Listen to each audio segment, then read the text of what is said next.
एक महिला अपने मायके से अपने ससुर को फोन करती है और बोलती है आपकी पोती का जन्मदिन है, टाइम पे पहुंच जाना। फिर अपने पति को फोन करती है और बोलती है आपकी बेटी का जन्मदिन है, टाइम पे पहुंच जाना और मैं 4 महीने की गर्भवती हूँ, मुझे अबॉर्शन करवाना है, मैं इस बच्चे को नहीं रखना चाहती। उस महिला का ससुर और पति बेटी के जन्मदिन पर पहुंच जाते हैं। पीछे से सास अकेली रह जाती है और सास की हत्या हो जाती है। दोस्तों, आज की घटना कहानी इस महिला की, जब आप पूरी कहानी सुनेंगे सुनकर हैरान हो जाएंगे। इस महिला के ऐसे ऐसे कारनामे एक के बाद एक जब आप सुनेंगे, इस पूरी कहानी को सुनेंगे तो आप सुनकर चौंक जाएंगे। तो चलिए दोस्तों, शुरुआत करते हैं। आज की घटना कहानी मध्य प्रदेश के ग्वालियर की है। ग्वालियर में रहने वाली एक महिला जिसका नाम पूजा जाटव होता है। पूजा की उम्र 32 से 35 वर्ष होती है। पूजा की 11 वर्ष पहले लव मैरिज होती है रमेश नाम के व्यक्ति से। पूजा का रमेश से सब कुछ बहुत बढ़िया चलता है। रमेश एक प्राइवेट कंपनी में नौकरी करता है और तनख्वाह भी कुछ खास नहीं होती। कुछ समय तो सब कुछ ठीक ठाक चलता है, लेकिन फिर पति पत्नी में झगड़े वगैरह शुरू हो जाते हैं। पूजा अपने पति से आए दिन डिमांड करती है, कभी कुछ डिमांड करती है, कभी कुछ। पूजा का पति रमेश काफी परेशान रहने लगता है, काफी चिंता में रहने लगता है रोज रोज की डिमांड सुनकर। और पूजा रोज रोज के झगड़े करने शुरू कर देती है। और एक दिन रमेश जो पूजा को घर के खर्चे के लिए पैसे देता है, पूजा उसमें से उन पैसों को बचाना शुरू कर देती है। और जब एक बड़ा अमाउंट इकट्ठा कर लेती है तो पति को मारने की सुपारी दे डालती है। पति पर गोलियां चलवा देती है, लेकिन किस्मत से पूजा का पति रमेश बच जाता है। उसे हॉस्पिटल ले जाया जाता है। डॉक्टर रमेश को बचा लेते हैं। पुलिस हॉस्पिटल पहुंचती है, रमेश से पूछताछ करती है तो रमेश बताता है कि मेरी पत्नी ने मुझ पर गोलियां चलवाई हैं, मुझे मरवाना चाहती है, मुझे रास्ते से हटाना चाहती है। पुलिस पूजा को गिरफ्तार कर लेती है और उसे जेल में डाल देती है। पूजा कुछ समय जेल में रहती है और इसके बाद उसे बेल मिल जाती है, वह छूट जाती है। और जब भी वह बेल के बाद केस की तारीख पर ग्वालियर से झांसी आती है और तारीख के दौरान ही पूजा की मुलाकात एक व्यक्ति से होती है जिसका नाम कल्याण राजपूत होता है। कल्याण एक क्रिमिनल होता है।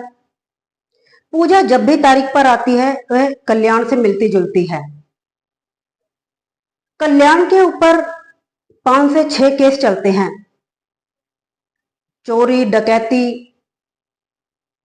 इस टाइप के 5 से 6 केस चलते हैं।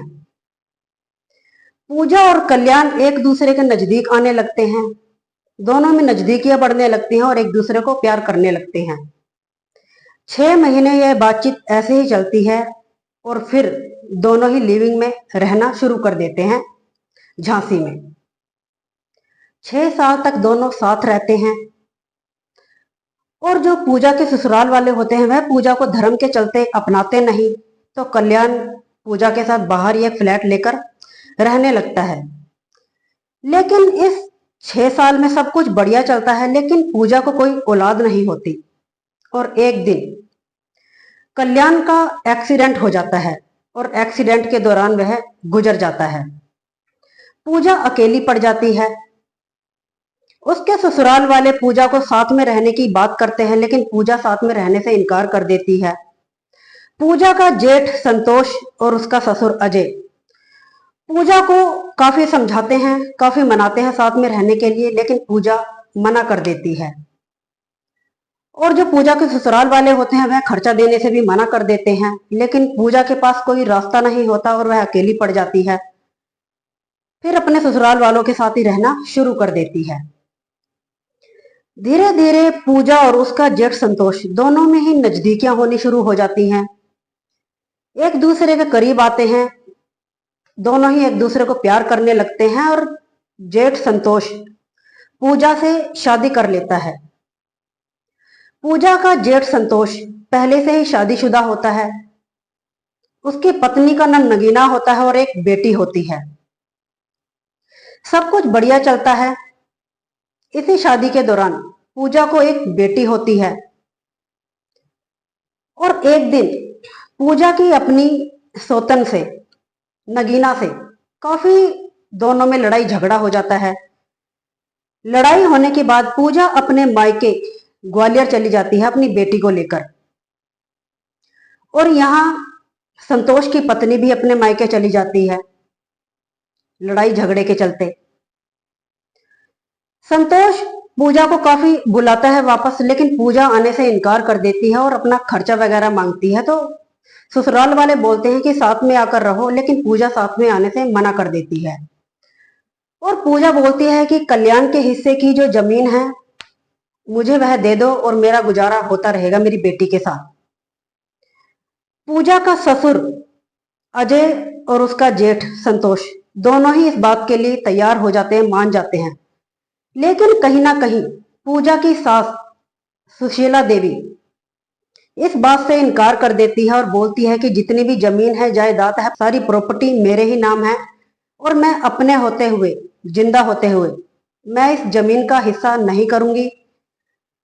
और कहीं ना कहीं वह यह भी सोचती है कि हो सकता है कि बहू ने ही मेरे बेटे कल्याण की हत्या करवाई है, उसका एक्सीडेंट करवाया है, क्योंकि आए दिन ऐसी ऐसी घटनाएं घट रही हैं जहां पत्नियां अपने पतियों को मौत के घाट उतार रही हैं, तो वहीं उसकी सास भी सोचने लगती है। और कहीं ना कहीं जो पूजा अपनी सास से खुंदक खाने लगती है, उसका दिमाग ठनकने लगता है। वह अपनी सास को रास्ते से हटाने की रंजिश में लग जाती है और अपनी बहन और उसके बॉयफ्रेंड अनिल से बात करती है मेरी सास की हत्या करनी है और जो भी जमीन जायदाद में मुझे हिस्सा मिलेगा कुछ परसेंट मैं तुम्हें दे दूंगी। उसकी बहन और उसका बॉयफ्रेंड दोनों ही तैयार हो जाते हैं इस बात के लिए। 22 जून 2025 की बात होती है। पूजा की बेटी का जन्मदिन होता है। पूजा अपने मायके में ग्वालियर में ही होती है। वह पहले अपने ससुर को फोन करती है, फिर अपने पति को फोन करती है, दोनों को ही कन्विंस कर लेती है वहां बुलाने के लिए।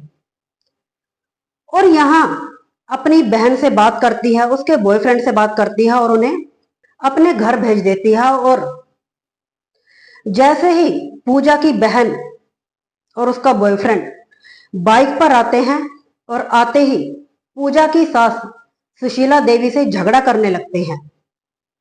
पूजा की सास जब इस बात का विरोध करती है तो दोनों ही मिलकर उसे बेड पर धक्का दे देते हैं, उसे जल्दबाजी में एक बेहोशी का इंजेक्शन दे देते हैं। सास बेहोश हो जाती है, उसके बाद गला दबाकर उसकी हत्या कर देते हैं और घर में जितना भी सोना चांदी होता है, पैसा होता है, लूटपाट करते हैं और कपड़े वगैरह वहां बिखेर देते हैं, ताकि सबको यही लगे कि घर में लूटपाट हुई है और उसी लूटपाट के दौरान महिला की हत्या हुई है। वहां लूटपाट करते हैं और इसके बाद बाइक पर ही फरार हो जाते हैं। जैसे ही अगले दिन महिला का पति संतोष और ससुर झांसी पहुंचते हैं तो देखते हैं कि सास की हत्या हो चुकी होती है सुशीला देवी की। देखकर हैरान होते हैं और आस पड़ोस में पूछताछ करते हैं तो पता चलता है कि बाइक पर एक महिला और उसके साथ एक लड़का होता है। संतोष इस बात को सुनकर हैरान हो जाता है और उसका शक अपनी पत्नी नगीना पर जाता है। पुलिस को सूचित किया जाता है। पुलिस तुरंत घटनास्थल पर पहुंचती है और नगीना से पूछताछ करनी शुरू कर देती है। नगीना जोर जोर से रोना शुरू कर देती है और बोलती है कि मेरी सास को किसने मार दिया और मेरी सास की हत्या क्यों की। महिला रो रो कर यह भी बोलती है कि सीसीटीवी कैमरा देख ले, कॉल डिटेल चेक कर ले, मैं अपने मायके में थी। पुलिस जब नगीना की बात सुनती है तो वह सोचती है पूरा परिवार ही यहाँ है, लेकिन दूसरी बहू पूजा यहाँ क्यों नहीं है। पुलिस को शक होता है और ग्वालियर से पूजा को बुलवाया जाता है। पूजा जब वहां पहुंचती है, पुलिस पूजा से पूछताछ करती है। पहले तो पूजा इधर उधर की बातें करती है। पुलिस जब सख्ती में आती है तो पूजा अपनी पूरी कहानी बयां कर देती है और बोलती है कि हाँ, मैंने ही अपनी सास की हत्या करवाई है। महिला पहले अपने पति रमेश पर गोलियां चलवाती है, वह किस्मत से बच जाता है। इसके बाद वह कल्याण के साथ लिविंग रिलेशनशिप में रहती है और उसका एक्सीडेंट हो जाता है और इसके बाद अपने जेठ के ऊपर डोरे डालती है, जेठ के साथ शादी कर लेती है, नगीना का घर बर्बाद कर देती है और इसके बाद प्रॉपर्टी के चलते, जमीन जायदाद के चलते अपनी सास की हत्या करवा देती है। तो दोस्तों, आप इस महिला या इस बहू के बारे में क्या कहना चाहेंगे? कमेंट सेक्शन में जरूर बताइएगा। दोस्तों, आज की घटना कहानी सुनाने का उद्देश्य किसी का दिल दुखाना या किसी को परेशान करना नहीं है, बस आपको जागरूक करना है। आपको यह घटना कहानी कैसी लगी कमेंट सेक्शन में जरूर बताइएगा। ऐसी ही और सच्ची घटनाएं जानने के लिए मेरे चैनल को सब्सक्राइब करें।